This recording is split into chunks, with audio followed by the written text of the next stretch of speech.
countdown to the last comic shop in 5, 4, 3, 2, 1. Hey, it's now time for more of the last comic shop, where we open up the shop to newbies to help them find their way underneath the comic book tent. And where we keep the lights on for the oldies to help them find cool comics and whatnot. We've got tons of cool comics. They're all over the place. And we've got another great one for you. I'm the host with the most, Andy Larson, and I'm joined by Jay Scott and Chad Smith, as always. And again, talking about cool comics, boy, do we got one for you this week. It is one that a lot of folks have been talking about in 2021. It garnered a lot of attention on all over the social medias when it was released out of DC's Black Label. It is The Other History of the DC Universe by Academy Award winner John Ridley. And yes. Giuseppe Camuncoli and Andrea Caccini and Jose Villarrubia with Stephen Wands on letters.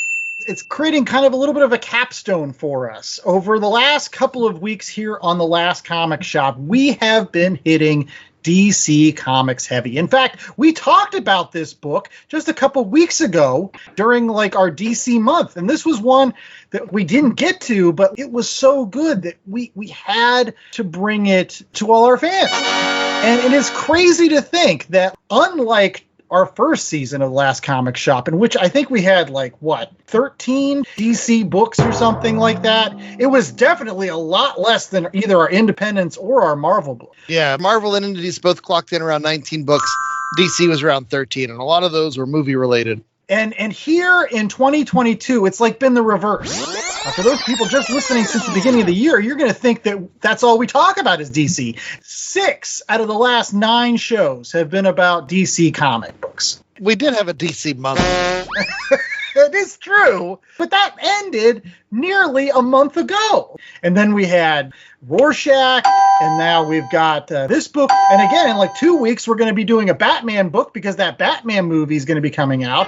What I'm saying is we've been spending a lot more time on DC, and it has affected me. As a Marvelite, I don't know what to do with myself. I think Mikey Wood is secretly smiling somewhere because I find myself actively seeking out DC books now for the first time in, I don't know, forever? 20 years.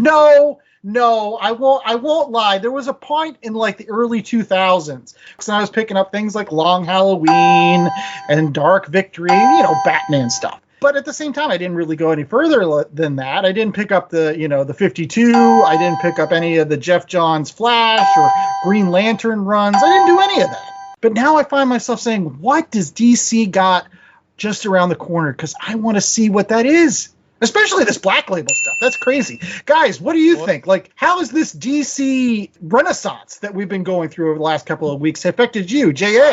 Well, I mean, as Chad has always said, DC books work best when they're sort of not in the main DC universe and you're being able to read the Future State or something out of Black Label that kind of exists in its own little petri dish. So, yeah, I think as with any comic book, if you've got good writing, if you've got good art, and you're telling a good story, it's going to be an enjoyable experience. DC has interesting characters. I think they just bludgeon them to death in the main continuity. So if you get outside the main continuity, it's interesting. Maybe the reason why it's so interesting is because you're being able to see that character who's kind of been forced into this stereotypical mold in the main universe kind of grow outside their wings. I'm thinking of Wonder Woman Dead Earth as a perfect example of that, where everyone knows sort of, the general Wonder Woman story and mythology and everything, but then getting to see her act that out without the constraints of all the other superheroes around or Justice League or whatnot was really satisfying and interesting. So I will continue to read DC stories too, I think, but there'll probably be Elseworld type Black Label things that kind of exist on their own. Right. The main thing for me with DC right now are those prestige books, and they are doing it so well. And it seems like they've got their hooks in on the top creators I mean, they've got both the Toms, the King and the Taylor, and they're not afraid to take risks as long as it's outside the main continuity. You're starting to see that pay off with the titles that are out there. And I also think we're seeing an initiative, and this definitely holds true with the book we're going to talk about today, but we're seeing more initiatives to diversify and bring things to the table outside of what you would traditionally see in the DC universe. And whereas I felt like Marvel books have handled the diversity and inclusion, I think, a little bit more outright than DC for the majority of the time I've been reading comic books. But with recent initiatives where they are trying to bring in new readers, they are trying to expand into the teen market, they're trying to expand the comic buying audience, you're seeing these efforts and they're paying fruit. It's exciting to see the shakeups, especially when you put good creators behind it. It's just fun to watch the stuff that's coming out of it. Yeah. Well, I kind of feel like in some ways, like it's the 80s all over again. It was always kind of weird to me that, like, even back in the 80s when we were growing up with comic books, DC would put out stuff like Dark Knight Returns or Watchmen, these kind of stories that were outside of the continuity, almost in essence their maxi series of the time, their black label titles of the time. And Marvel was never doing that. Marvel was like, all right, we're just going to keep on chugging along with our 616 and our main continuity and telling stories within this grand scope.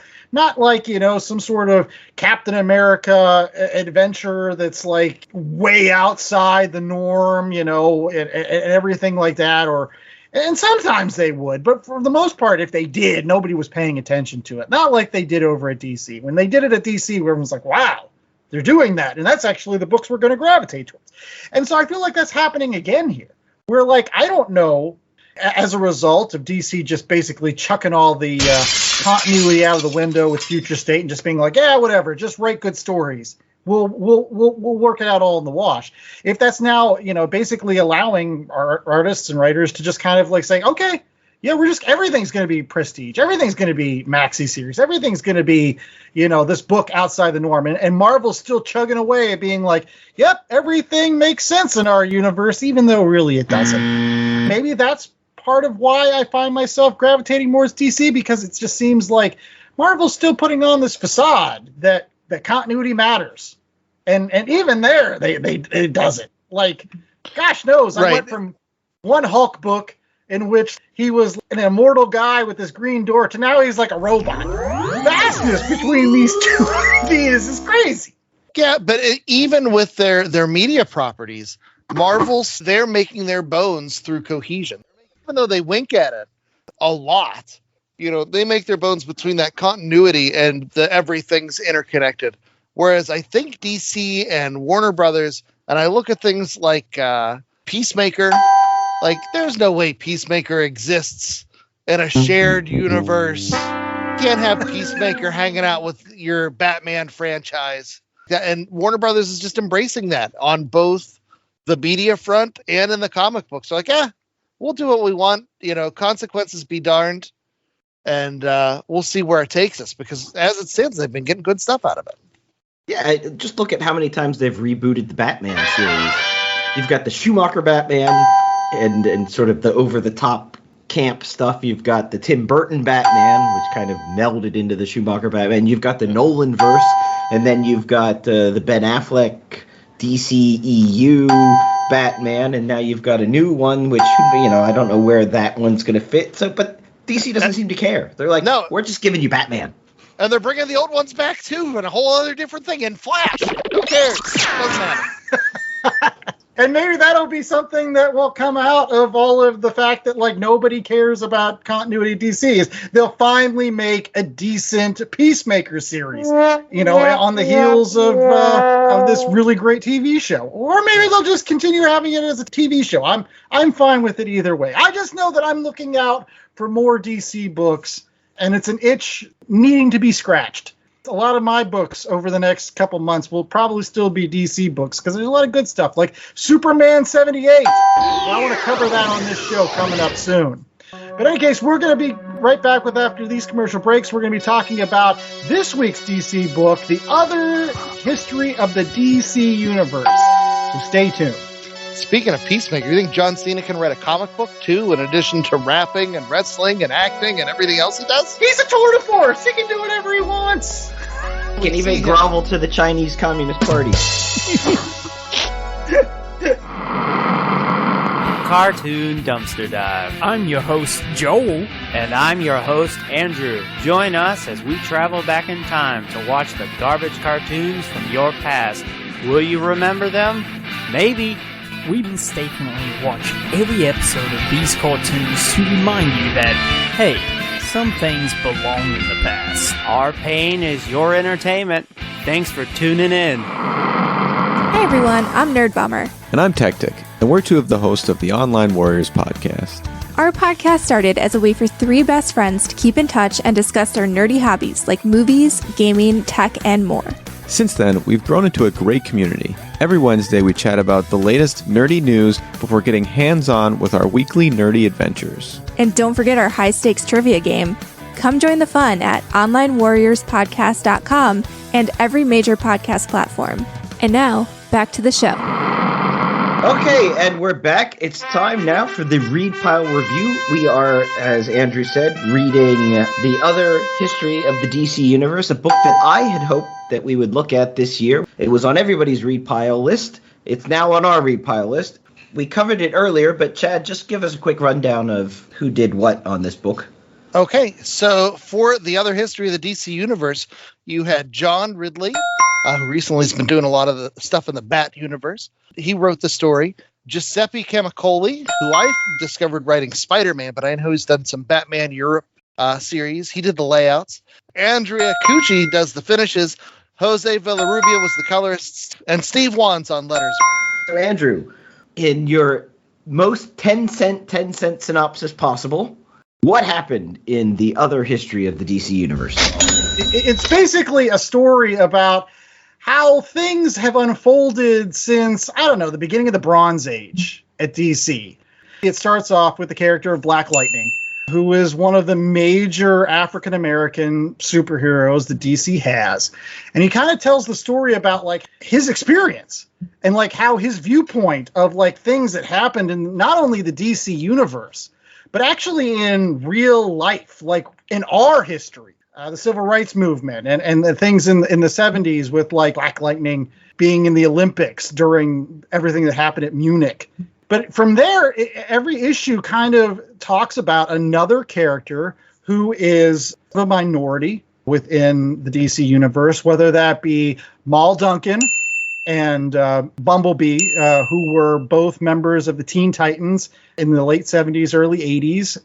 Issue 3, you get Katana, so you get more of a Asian experience with what's been going on with the events of the DC universe. Then you get Rene Montoya, who took over recently in the last decade as the Question, but it kind of talks about her experience as a cop in Gotham during all the stuff that's going on with Batman and No Man's Land and Cataclysm and all this other stuff. And then it kind of comes full circle with Thunder and Lightning, who are Black Lightning's children, and their experience. And again, it's all kind of trapped up with this talking about the minority experience in America. Like, again, whether you're African American, whether you're Asian American, whether you're LGBTQ, and how everybody thinks about the Supermans and the Batmans and the Wonder Womans and even the Green Lanterns, the white Green Lanterns. But nobody talks about the other ones and how they've had to fight for things. And it's very similar to, again, our own society. So it's a very deep book. That's my 10-cent synopsis. All right. Chad, why don't you kick it off? What are your initial thoughts on this? Okay, so as a group of primarily white guys, it's going to be a challenge to not make fools of ourselves, I think, on this one. But no, this is The Other History for folks that have to deal with being the other, being the outsiders, and sometimes quite literally the outsiders, which is a theme they really simultaneously dive deep into and totally crap on throughout the course of this story. But no, I honestly, if you look at the history of the DC universe, it has not been the most inclusive. It has not been the most reflective of society, even though when you go back, you can think of things like the Green Lantern, Green Arrow storyline where they bring racism to the forefront as part of the story. That'll happen in the DC universe. But then you'll go back to, okay, we have Jon Stewart as a Green Lantern sometimes. Mostly it's this Hal Jordan guy. Or whenever they get into the story about the Titans and they're talking about Mal Duncan and Bumblebee, and they're like, yeah, rejoin the team, and they got Cyborg. And so it's like they only had room for one black guy. Right. There's a lot of tokenism, and they address it in the book as how they were very much, well, he was sort of the token black. I mean, and they go at it head on. And this book is not afraid to take shots at the big superheroes, at the Batmans and the Supermans. And you can feel that anger from Black Lightning when he talks about how they never came to the rough parts of Metropolis. The superheroes are always protecting the nice, clean streets, but nobody came out to the slums. Okay. I got a very Public Enemy vibe for that whole thing where Superman doesn't come to slums, Elvis was a hero to most, but you don't mean shit to me.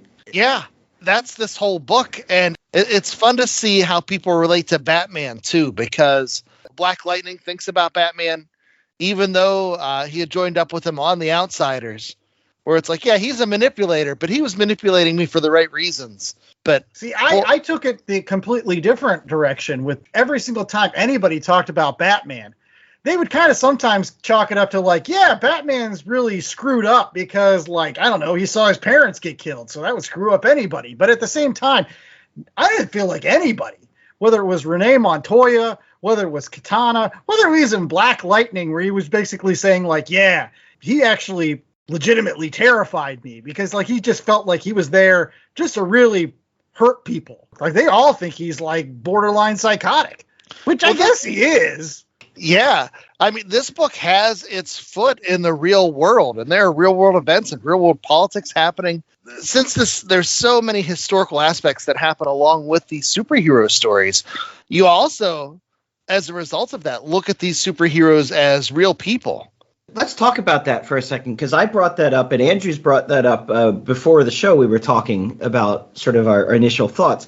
There were some things I did not know about, and I had to go, search on Wikipedia and read up on. Like, I had no idea there was this serial killer in Atlanta in the late 70s, early 80s going around killing children. I obviously, I was just born, so that's probably why. But there hasn't been a lot of media coverage of it. I know of Son of Sam. Son of Sam was around that time, but and the Zodiac Killer. Well, look at Watchmen last year. Whenever it brought up the Tulsa Massacre, how many of us ever learned about the Tulsa Massacre in school growing up? Like, it just isn't a thing that's on the mainstream radar, and it's tucked into these other histories, these other versions that people, don't always get to see brought to the limelight. Right. When you talk about other books that are similar to this, again, when I was reading this book, I felt like the same feeling I got when I first read Watchmen, right? It was kind of based in reality a little bit, where there was kind of like somewhat realistic events, and then they were like intersplicing superhero stuff. With Watchmen, though, it was an alternate universe where you got to see how having superheroes in that universe actually would have affected certain events. Like, for example, the Vietnam War and the annexation of Vietnam as a part of the United States, all because they have Dr. Manhattan. I think John Ridley sometimes with this kind of says like, hey, look at these historical events and look how like the DC heroes didn't pay any attention to them.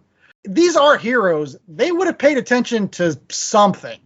Like, they wouldn't have just ignored all of this. And as a result of them at least even paying attention to one thing, whether Superman was involved with, I don't know, something with civil rights. I mean, I feel like Superman would have at some point. I think that would have changed the trajectory of the entire history. And so therefore some other events wouldn't have happened. You know what I mean? I'm sorry, Privilege. Can you say that again? I was a little fuzzy on what you were saying. I think what you're coming from is a very well-intentioned place. And you're saying, but if this was real, Superman would have done something. That's the whole point of this book, because Superman doesn't give a Superman wasn't there. Batman wasn't there. Batman was more interested in punching people in the face and dangling them from buildings than actually recuperating or helping a city get better. And if you look at superheroes with too much of a real life lens, they're all psychopaths. They're all egomaniacs. And they're not a benefit or a boon to society. They're all just messed up people running around in their underpants, fighting and fucking and doing whatever else that is they're going to do. To see it spelled out in a book like this, like, it's a harsh spotlight to be shown. It's a lot to talk about on this particular show. And, you know, I'm going to say this point blank. At any point I say something, it's coming because I'm a white guy, and what do I know? Like, I don't know nothing. But at the same time, I felt like this was kind of more of a meta commentary on the fact that, like, DC heroes were prominently written by white guys. So they didn't care about the minority experience at all. And so they didn't write any stories like that. They didn't write stories where Superman went to the slums and saved people. It was more of a meta commentary on, like, hey, DC, why didn't you ever do this? And the people that grew up with your stories, this is the effect that it had on us. And unlike Batman in this story, who, like, portrayed as just a nasty guy, honestly, they actually don't portray Superman as bad. They kind of say, like, look, he was the last member of his tribe. There's even this part where they talk about his relationship with Supergirl and how he wanted to protect her, and Supergirl's death in Crisis of Infinite Earths, and how, like, how that would have affected somebody like that. So they give Superman even, like, kind of like a pass in this a little bit at times. I don't think they do. I think they come out swinging. As soon as they introduce Superman, the first thing they point out was how he shined. He literally shined. And they say how he was the first to go public.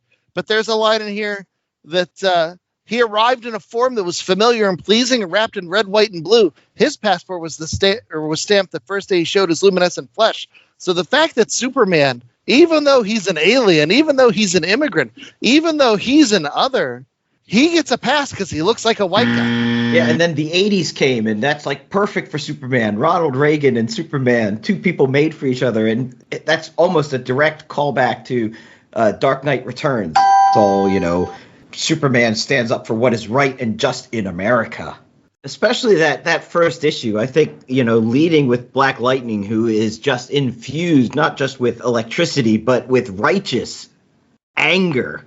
It's like, you know, you're leading with your best shot. That's Muhammad Ali coming right at you, right out of the gate. That's the big gun. And I thought that the series did really well to sort of take that first punch, that first big hit with the Black Lightning story, and go right into something that was also still Black America, the Black experience in the superhero DC universe, but much, much less in your face. There was a lot more humor in the second story with Bumblebee, Mal Duncan and Bumblebee, and the way they had basically, they were telling each other's story while they're telling their own story. Well, no, Mal likes to embellish this, but it wasn't like that. It was like this. And what I loved about the Titans story, the Teen Titans, is it was like, yeah, everyone was getting it on. It was like Studio 54. Well, look at the character and the fact that they had him around without any powers as the team mascot. And, like, how demeaning is that? As a black person reading this book, you'd be like, oh, there's finally a black guy on the team. What does he do? We'll give him a horn? Yeah. Like, you got the lamest power sets. I don't know. Yeah, you think of the Horde, too. That's very, like, horribly stereotypical. And there's other moments, like, for example, when they point out that, like, finally the Justice League comes calling on Black Lightning to offer him a membership. And what do? They, like, dress up as, like, supervillains so that they can quote unquote test him, even though, like, he's been actually doing the superhero biz for several years. Like, I don't know, maybe that resume speaks for itself. I mean, there were a lot of moments I got angry, but, like, that was one I was like, really? Like, that's what you do? Yeah, no wonder he said, take your Justice League membership and shut it. His arc with Jon Stewart, too, where, like, Jon Stewart's out there, yeah, he's the guy that's supposed to be first, you know, black superhero, and he's there, but yet he's only the part-time, you know, Green Lantern. That's how everybody looks at him. And, like, later on in the book, he actually gets to meet him, and he's like, the guy was under a lot of pressure he knew what pressure he was under. So, like, of course he wasn't perfect. Nobody would be. So, like, right. No, and that's another interesting part of this book was how human it was in terms of you have characters with their petty jealousies and, acting the way that normal people would react in a world with Superman and Green Lanterns and they talk about Jon Stewart and how he seemed like, when he came to give his speech, he was hovering, feet never touched the ground. He was never on the streets with the normal people. And, how the way that Jefferson perceived that versus whenever he talked to Green Lantern and got to know him. And it's like, oh, he was under this incredible pressure. And, you feel bad for having dragged the guy earlier. But those petty human interactions and the way we snipe at each other, or the way we make each other feel bad about ourselves, like all of that is in here in a way that's very human. And, you have characters like Rene Montoya, who definitely has her foibles. She's talking about, Harvey Bullock and all those other characters from the Batman the Animated Series and then Gotham Central. Well, that was one of the questions that I did have, though, is that part of me, like, the Katana issue was pretty decent because I actually really like that John Ridley talked about with basically the Judas contract from the perspective of Tara and how this person was sex trafficked by, Deathstroke. And again, I think I called that like 2 years ago on our former podcast. I was like, yeah, that's the way that I would view it too, from a more modern take on what happened with that. I mean, she was like basically a minor. So of course she like turned on the Titans. It wasn't her fault. She was screwed up. So I thought that was interesting. But like some other parts, I don't know. J.A. had mentioned that they didn't really ring as powerfully as some of the stuff with Black Lightning and Maul Duncan, right? I thought the series was a little uneven from story to story. There's some really powerful stories. Black Lightning, I think, by far was the best. And then the Mal Duncan and Bumblebee one was good just for the interplay that he had between the two characters. It just felt real. I had trouble with the Katana one. I thought it wasn't as grounded. It didn't get at the sort of Asian American experience as much, I thought. And it's harder, I think, because Japanese immigrants or Korean immigrants or Chinese immigrants, Filipino immigrants, while they're all Asian, or they have different experiences, and they immigrated to Americas at different times of the American history, what was going on in the country.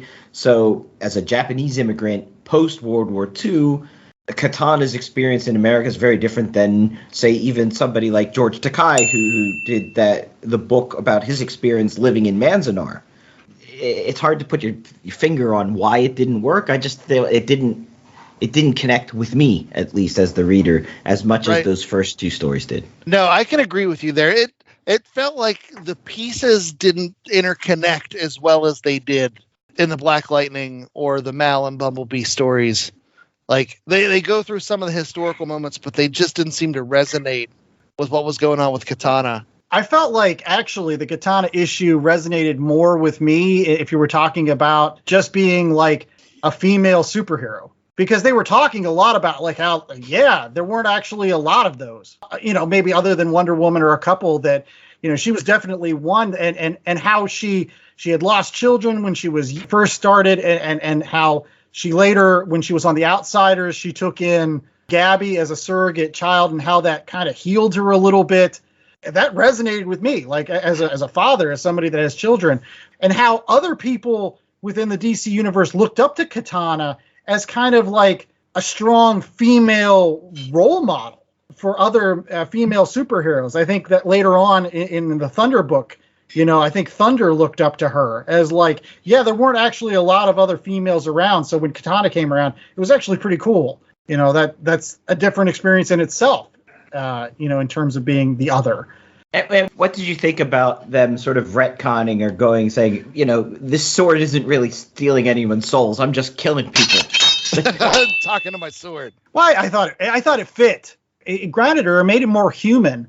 That was the thing with all of these stories. John Ridley does such a good job of just grounding them in humanity that, like, it's sometimes you forgot that they were actually superhero stories. No, and it could only occur in a Black Label book that's not an in-continuity thing, because otherwise, like, these characters are broken forever. there was a lot of within the book, but also you as the reader. I think the whole idea of walking in someone else's shoes and understanding their perspective and their view on life. Have a better view of the world, I think. So, well, that's very interesting because that brings us to book 5, the Anissa Pierce, the Thunder and the Lightning story, Black Lightning's daughter.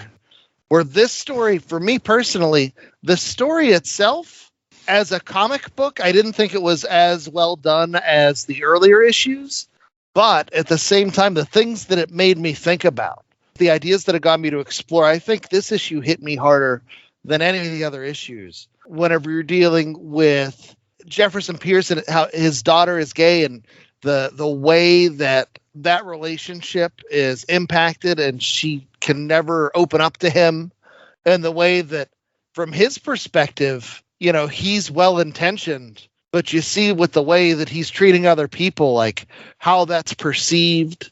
It's one of those things where so often like perception is reality. No matter what your intention is, how other people receive or perceive your actions, that's what's going to define those actions. And you see that with the way like Jefferson thought he was doing the right thing all the time, but then you see the way that his daughter looks at him. You see the way that young man that he was, when he was a teacher, that Dwight, how he felt about Jefferson and how he treated him, and the subtle things where the perception is there, and we all might be thinking we're doing the right thing when in reality we're just being terrible to each other. Yeah. Well, and I think that issue 5 for me too was a little bit harder to wrap my head around, although it had powerful stuff, because I think it was also, I hate to say it, I'm old. That was from a very young perspective. That was like the next generation. That was how younger people look at things. And like, I'm unfortunately not that anymore. So like now I'm being schooled by those people, and rightfully so. That's the way that Jefferson Pierce looks at things. And unfortunately, it takes his daughter and a newer perspective. And she's also the harshest on Batman too. I don't want to keep on coming back to how harsh they are on Batman, because he's not really even my favorite character. But boy, everybody has an axe to grind with him. Well, I mean, like, he comes on, he's like, it was the Outsiders. Then Batman comes in, he's like, no, it's Batman and the Outsiders. Really? Thunder's like, I've been on the team the longest. Shouldn't I decide who the leader is? And then what does he do? He gets a Batgirl to come kick me in the face. Like, I was like, oh my gosh, yes, through that lens, that's awful. Like, what the hell's going on here, Batman? That does not portray you in a positive light at all. And it's, again, to Chad's point, it's all about perception, because if you were just reading the issues, you probably wouldn't have picked that up. But yeah, that's not a good Batman's a rich white guy who uses his money so he can dress up and beat people up. But that is perception versus reality, or reality versus perception. One thing we can be clear is that we will have our perceptions of the reality of this book when we come back with our grades. Hi, this is Stig from the Modern Escapism podcast. Do you need a getaway from the real world for a few hours? To find some time to just procrastinate and forget about everything else? If you do, then the Modern Escapism podcast can help you with just that. Our goal from the start has been to distract listeners from the doldrums of real life and provide that getaway that so many of us need from time to time. Each week, we discuss what media we've been consuming, from movies, games, TVs, books, music and more. There's always something new brought to the table in hope that we can recommend something for you to enjoy. After that, we have a main topic of discussion, which we have a lot of fun with, and we always encourage listener participation for these. We discuss all kinds of things, ranging from sequels, soundtracks, D&D, nostalgia, one-hit wonders, body art, trash TV, and more. The topics are limitless. So if you like chat about media and just general silliness, then why not join myself, Gadget, Oodles, Candy and Biggie each Thursday and subscribe to the Modern Escapism podcast. You'll find us on all podcast providers, Spotify and YouTube. Let us aid with your procrastination. Okay, we're back rating for our ratings. This is the part of the program where I give everybody a 1 out of 4 rating scale, and then we assign value so that we can look on it in a year's time and see where it fell in the grand scheme of everything we read. I struggled a little bit with coming up with a scale for this week because it's the book is, very serious and intense. So it doesn't lend itself well to sort of a cheeky or a humorous scale, but it is about sort of the outsider perspective, the other perspective. So we're going to go 1 out of 4 outsiders. Yes. And good luck with a sound effect for that. Yeah, I was trying to find, that old 80s movie and see if there was some sort of sound effect from there that I could use. Or you could go wrestling quotes and have Kevin Nash and Scott Hall. I think that's better. Yeah. 2, 3! Yeah, I don't know. So, 1 out of 4 outsiders. Andrew, why don't you start off? How would you rate this book? What did you think about it? All right. Well, from a cultural perspective, from its just overall importance to comic books, and again, I talked about how I compared it to Watchmen earlier, and I think that's a fair assessment because there's very few comic books I feel like that actually really truly move the needle and that people have to read.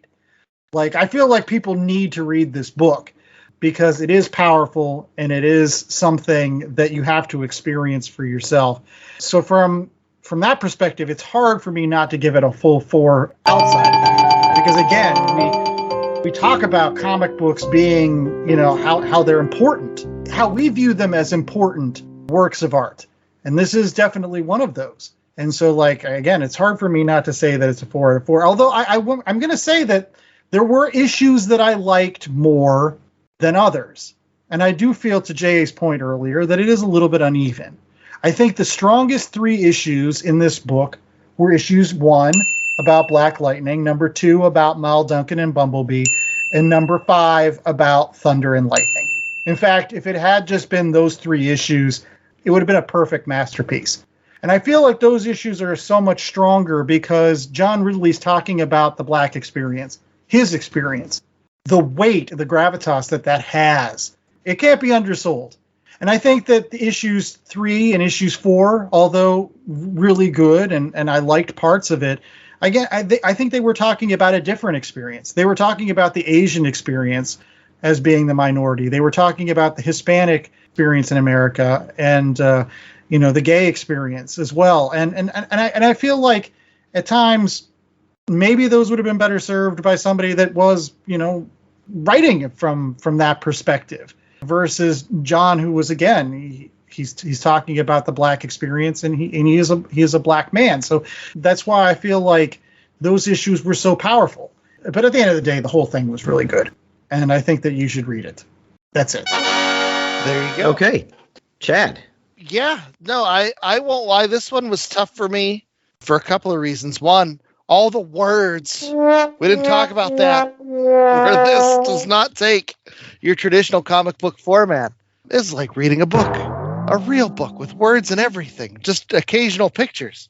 But no, all jokes aside, I thought this was really important. I thought it was very insightful. I mean, this is not a perspective you see on a daily basis in comic books, unfortunately. And you hope that changes more often. But this book was not afraid to throw punches. It was not afraid to call superheroes out for things they did that may have been well-intentioned or may have not. Like, boy, do they make Roy Harper. They call him out as a racist. Yeah, a lot of things. A druggie, a scumbag, junkie, like going through names like they were changes of underwear. No, there's a lot there. And like seeing the inner workings of the outsiders, it was a powerful experience. It was something that when I sat down to read it, it did make me think. It made me, explore some perspectives that I don't always see. And so I'm really grateful it's out there. I don't know if I would want every single comic book that I read to tie in as closely to the real world as this one does. Sometimes you come to comic books for that escapist element. But for this being what it was, I thought it was really solid. So it's hard to not go with 4 outsiders on this one. Just because of how much it makes you think and how well done it was at the end of the day. All right. Well, I don't know if I'm there at 4 yet. I've been thinking about, I've been listening to both of your criticisms and your commentary on this. And I do agree, Andrew, that the first two and the final issue were much more powerful than the Rene Montoya and Katana stories. The whole 5 issues reminded me a lot of reading Howard Zimm's A People's History of the United States for the first time, which, for those who don't know, Howard Zinn was a historian who wrote a very well-read book, which looked at the history of the United States, but as told not from the normal history that you get when you go to school, which is the history of the conquerors, but it's the history of the Indians, and it's the history of the slaves, it's the history of indentured servants, it's a history of not the owners of the mills, but workers in the mills, and not the robber barons of the time, but the people who did all the work to make them robber barons. So it was very much in that similar vein, I found it. To go in a little bit more expansive depth on what Chad was saying about the medium of the comic book, there are no dialogue in this book. There are no word bubbles. It is all written from the perspective of one of the, or in the case of the Mal Duncan and Bumblebee story, both their perspectives. They're talking about each other, but it's almost like you as the reader are sitting in an interview and you're watching a documentary and they're telling you about their life. They're telling you about what they went through and what they were thinking about. So each book is told from the perspective of that one person, or Bumblebee and Mal Duncan in the second book. I really enjoyed that, but it does take a little bit to get into, and it's a lot of reading. It's very much a graphic novel with the emphasis on novel. But listening to everything that the two of you have said, the discussion we've had today, I think I also have to give it 4 outsiders. It's a must-read. It should be on your must-read book pile. You don't have to be super versed in the DC universe to enjoy it and to take away sort of some of the broader points that is trying to be made, the meta points, if you will, because they're not just talking about, like, Superman doesn't want to do this. It's the writers of Superman. It's the publication. It's the industry, how the industry has created these heroes. And it doesn't have to just be DC. It's a comment on comics in general. I will say, though, as someone who's read DC books from time to time, when you do get those moments when you were a reader, like I was reading Teen Titans during the new Teen Titans era, so the stuff about Deathstroke hit pretty hard. The stuff about when Cyborg was finally made the leader, things that you don't pick up on, or things that you thought about it as a passing thought and then dissipated. It really hammers some of those things home and will make you look at the DC universe in a different light after having read this book. So 4 out of 4 for all 3 of us. I think that can move to the top of anyone's read pile. Some other books that we suggest might be on your read pile when we go with recommendations. Yes. And traditionally on this show, we would oftentimes pick a similar book, a current book, and a book out of left field. Well, we kind of stopped doing that a little while ago, and it's always good to say it again. That's right, Andrew. Now we just pick books because we think they're good books. They might relate. They often do. They don't have to. So since I was the last to review, let me kick off with my recommendation for this week. It is the first 6 issues, the first trade of the 2016 Jessica Jones, Brian Michael Bendis, Michael Gaydos run. So this is the second series. If you're into your Jessica Jones, they had released Alias, which is sort of what the Netflix shows was based on. So this is coming after that. Marvel Universe has changed. She's getting out of jail, no longer wearing the costume. It's very similar to the Netflix show. So if you like the Netflix show, it's her walking around New York to go along with what I felt the overarching sort of street level. A lot. That was the other thing that we didn't kind of mention, but in the other history of the DC universe, a lot of those characters we were looking at were all street level characters. I wonder if that was a stylistic choice. They made that choice because they didn't talk about the Green Lantern. They didn't talk about sort of the more cosmic. It was a lot of street level. So I kept it street level for this. I like Jessica Jones. I like what they did with her character and made her very street level as well. All right, Chad, why don't you go next? All right, sounds good. So I'm going to go with a book that was related. No, I'm going to go with a book that came out in 2020, 2021. It's Marvel's Snapshots. So this was a book that was curated by Kurt Busiek, who wrote the original Marvel series with Alex Ross, that took that man on the street perspective from Phil Sheldon and told, how people were responding to basically the birth of the Marvel universe. And what they did in celebration of that series and its 25th anniversary was they brought in other creators to tell stories about other things that were happening during important moments in Marvel's history. And they brought out big names, people like Alan Brennan, Howard Chaykin, Barbara Kessel, Evan Dorkin, and Sarah Dyer, Mark Russell, Saldan Ahmed, Mark Waid, tons of great writers, tons of great artists. There's too many to name in this collection. But each issue was a one-shot of what was going on during certain points of the Marvel Universe. And my favorite, and you know me, I'm a sucker for the Mark Russell issues. It has the Alex Ross Captain America cover. And it takes place during the Mad Bomb saga. Yeah. And basically, it goes through why someone would join up with AIM. It's very similar in that where Superman doesn't go into the slum parts of Metropolis. What happens to those places after the big superhero battles and the superheroes disappear? They never come back to those streets to help rebuild the damage that was done to those communities. What happens to the people that are left behind in those communities? And there's some really powerful stories in there. And so if you're into those, how would real life deal with superhero style stories? You have a ton of the best creators in comics working on these. So Marvel Snapshots is definitely something I recommend you check out. All right.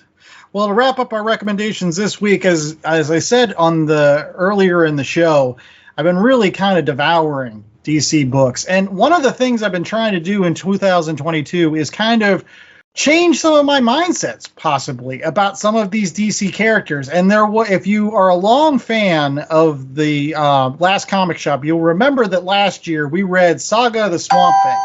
And on that show, I said, boy, is Swamp Thing a character I just could give no shits about. Other than Saga of the Swamp Thing, I was like, I don't really care about Swamp Thing.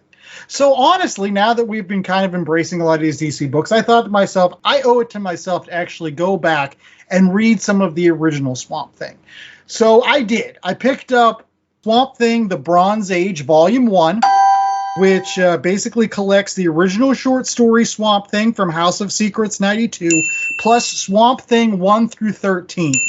Now, these primarily were written by Len Wein and drawn by Bernie Wrightson. There's a couple issues towards the end that are done by Nestor Redondo, but for the most part, most of these issues are done with the Bernie Wrightson art.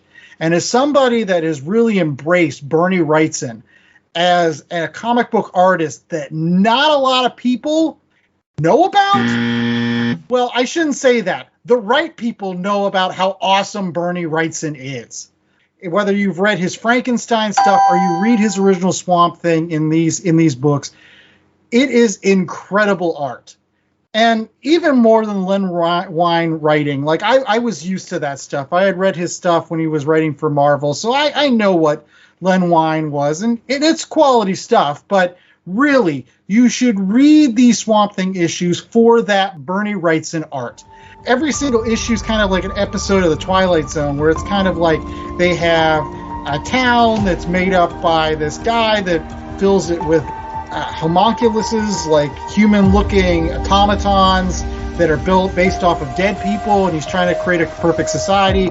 Another issue is about an alien that crash lands on Earth and is supposed to be bringing peace, but basically because he's so grotesque looking, the army tries to kill him.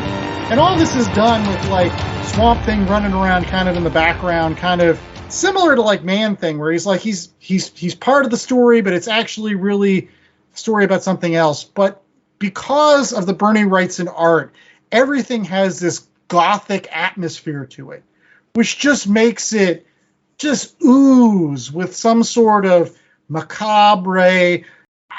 It's hard to explain, but you never come away from an issue thinking like, oh, this is just like any other kind of sci-fi EC comics kind of story with a twist at the end. You come away with something wonderful. And so I would recommend it. It turned my head. Now I can say that I give shits about 2 eras of Swamp Thing. I give shits about the Bernie Wrightson stuff, and then later about the Alan Moore Swamp Thing. In the middle part, I don't know. Maybe that'll be my thing for 2023, as I'll finally go visit that. And by the end of my life, I'll be a Swamp Thing fan. But for right now, check out the Bronze Age Swamp Things Volume 1. It is really, really good stuff. So you like Jeff Lemire, you got to do him next. I know! When he becomes a Swamp Thing fan, that will make Mikey Wood very, very happy. Indeed. And we hope that you get into the stuff that we like by listening to The Last Comic Shop every single week. You can do that by going out to our terrific website, www.lastcomicshoppodcast.com. It's got all of those wonderful podcast links where you can rate, review, and subscribe to our show so you never miss an episode. In addition, you should make sure that you check us out on YouTube. We've got all of our podcast episodes over there, as well as a lot of bonus videos and other discussions that we have on comic books that we post periodically. So we've always got something great for all of our fans. And if you're busy hanging out on the interwebs, want somewhere else to go, you can find us on the socials, primarily Twitter and Instagram at Last Comic Shop, where you can continue the conversation about the books we're reviewing each week, or maybe want to vote in our Wednesday polls, or perhaps you'd like some interesting daily comic book factoids, or you just want to see what kind of stuff I'm picking out of the dollar bins. All that and more waits for you on our social media accounts. And if you don't know where those are located, you can always find links at www.lastcomicshoppodcast.com, where they can find what else, J.A.? Oh, we've got links to our merch store. So if you want a tote bag, if you want a mug, if you want a t-shirt, if you want a hoodie, it's all there. Lots of Last Comic Shop swag just for you.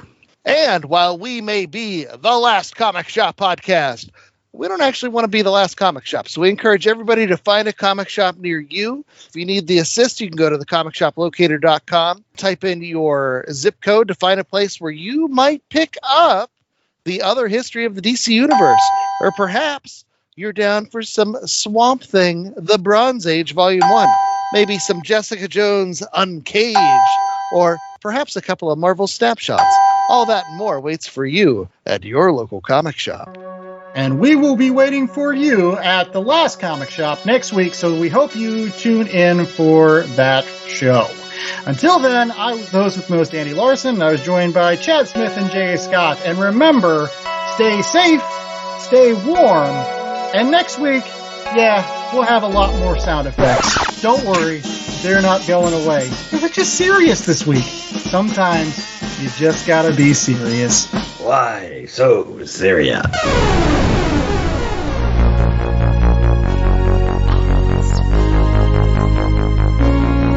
The Last Comic Shop was a 2022 Black Angus production.